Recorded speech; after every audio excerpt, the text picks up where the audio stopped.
You will spend over 70,000 hours of your one precious life worrying about, managing, and trying to control something that is scientifically impossible to change other people. Think about that. Years of your life. Gone. Consumed by the weight of their opinions, their moods, their choices. What they do, what they say, what they think, how they feel, and what they expect from you. But what if I told you that with just 2 words, you could reclaim every single one of those hours? What if you could flip a switch in your brain that grants you a kind of freedom you haven't felt since you were a child? Today, we're not just summarizing a book. We are unlocking a psychological superpower. We've all felt it. That knot in your stomach when you have to make a phone call you know will disappoint someone.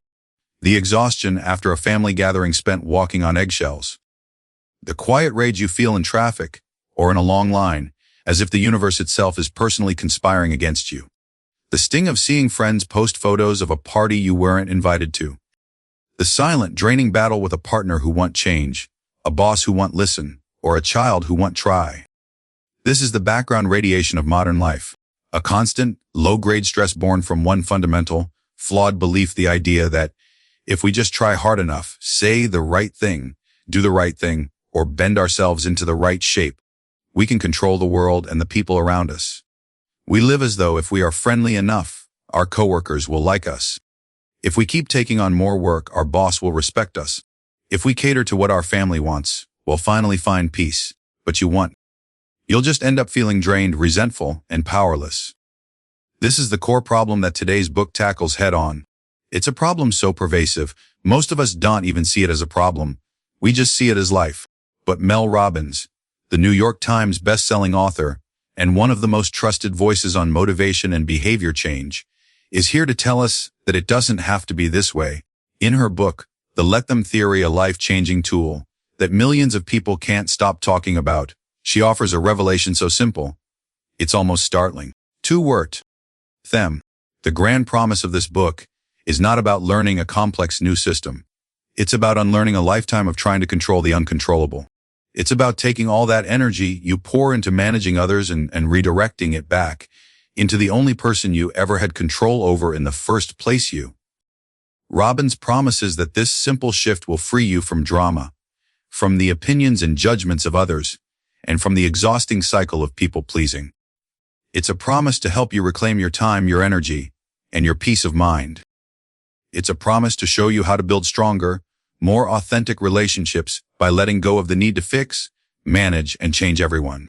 This isn't just a theory, it's a declaration of personal freedom. And it all started, as the best wisdom often does, in a moment of completely relatable parental stress at a high school prom. The heart of the Let Them theory begins not in a research lab, but in the frantic, last-minute chaos of family life.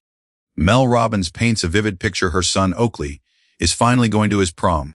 After months of her daughters obsessing over every detail of their own proms, Oakley's last-minute scramble for a tuxedo, a date, and even dinner plans is driving Mel crazy. She finds herself getting worked up about things that, in the grand scheme, don't matter. Shed ordered a beautiful, custom corsage for his date, a gesture of a loving mom. When Oakley sees it, his adamant mom, she doesn't want a corsage. Don't bring that. His nervous, he barely knows the girl. But Mel, caught up in her own idea of what prom should be, can't let it go. She slips it into her purse anyway. At the pre-prom photo location, amidst 20 kids in black tie, it starts to pour rain. And then Mel overhears the unthinkable. They have no dinner reservations. 20 kids, in formal wear, in a downpour, planning to just show up at a tiny taco joint with 4 tables. Every parental alarm in Mel's body goes off. She starts frantically searching her phone for restaurants, trying to solve their problem, trying to manage the situation, trying to control their experience. This is the moment we all recognize. The moment we step in to help, when what we're really doing is imposing our own anxieties onto others. And that's when her daughter Kendall grabs her arm, looks her dead in the eye, and delivers the 2 words that would change everything. Mom, if Oakley and his friends want to go to a taco bar for pre-prom, LETHEM, Mel protests, but it's too small. They're going to get soaked. Kendall is relentless. Mom, get soaked. But his new sneakers will get ruined. TM get ruined. Mom, you're being annoying. It's their prom. Just drop it. LETHEM. In that moment, something inside Mel softens. The tension evaporates. The need to manage, to control, to judge it all just disappears. Why did she have to get involved? Why was she stressing about their dinner? The answer was she didn't. She walked up to Oakley, gave him $40 for tacos, and told him to have an awesome time. She watched them run into the rain, splashing mud on their clothes, and instead of feeling anxiety, she felt a sense of peace. It was their experience to have, not hers to manage. This is the foundational principle of the let them theory. Stop wasting your life on things you can't control. So much of our stress, our anxiety, our frustration comes from trying to control other people's actions, opinions, and emotions. We think we're helping, but we're actually just draining our own life force. When you say let them, you're not giving up. You're taking your power back. You're acknowledging that you cannot control the traffic, the weather, the mood of your colleague, or your family's endless judgment. You are drawing a boundary around your own peace of mind. You are declaring that your energy is a precious resource, and you will no longer squander it on battles you were never meant to fight. Think about your own life. Who are you trying to control right now? A partner you wish would be healthier. A friend you wish would make better choices. A parent whose opinion you're desperately trying to manage. What would happen if you just let them? Let them make their own choices. Let them have their own opinions. Let them experience the consequences of their own actions. You might find, as Mel did, that a huge weight is lifted. The space that was once filled with worry and frustration is now available for your own goals, your own happiness, your own life. But here's where the theory deepens, where it moves from a simple mantra to a profound psychological tool. It isn't just about saying let them and walking away. If you stop there, you risk falling into a trap of superiority and isolation. Mel discovered this when she felt the sting of being left out. She was scrolling through social media and saw a photo of a group of her oldest friends, women she'd raised her children alongside, on an epic girls' weekend trip, and she wasn't invited. That familiar punch to the gut: rejection, insecurity, confusion. The old Mel would have spiraled for weeks, obsessing over what she did wrong, replaying conversations, maybe even turning her friends into villains to protect her own ego. Instead, she applied the theory. Let them go on the trip.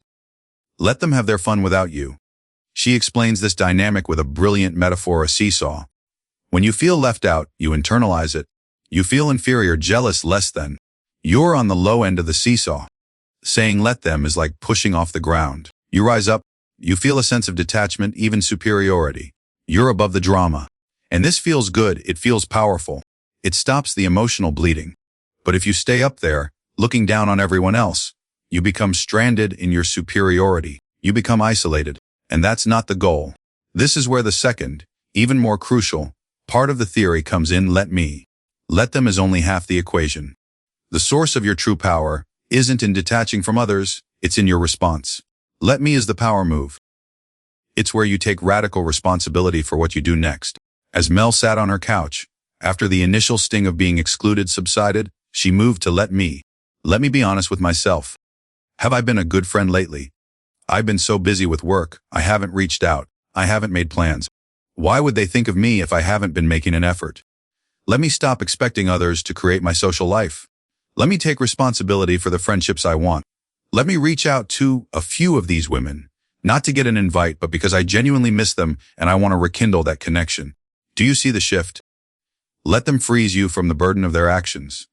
Let me empowers you to focus on your own. Let them gives them the space to be who they are.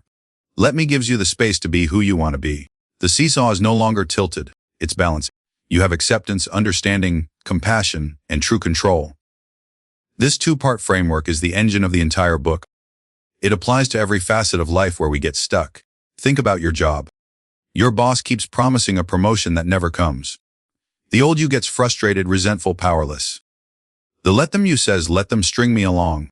Their decision doesn't define my value. The let me you says, let me take control of my career. Let me update my resume. Let me start networking. Let me find a company that will value my contributions. Your career is your responsibility, not your boss. You are never stuck. You are only staying. Or think about the fear of judgment, a fear that keeps so many of us playing small. Mel tells a painfully honest story about her own career.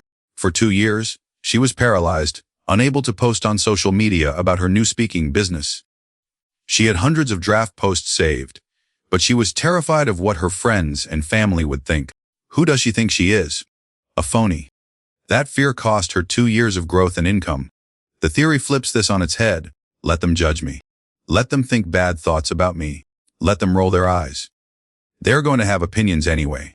It is scientifically impossible to control the 70,000 thoughts that pop into another person's head each day. So why waste a single second of your precious energy trying? Give them the freedom to think whatever they want. And then the power move. Let me live my life in a way that makes me proud. Let me pursue the things that set my soul on fire. Let me make decisions aligned with my values. When you are proud of yourself, the opinions of others become irrelevant noise. This is the path from being a prisoner of other people's opinions to being the architect of your own life. Now, let's turn to our most intimate relationships, where the stakes are highest and our emotions are most volatile. This is where the let them theory becomes an essential tool for survival and growth. Mel introduces a powerful concept from her therapist.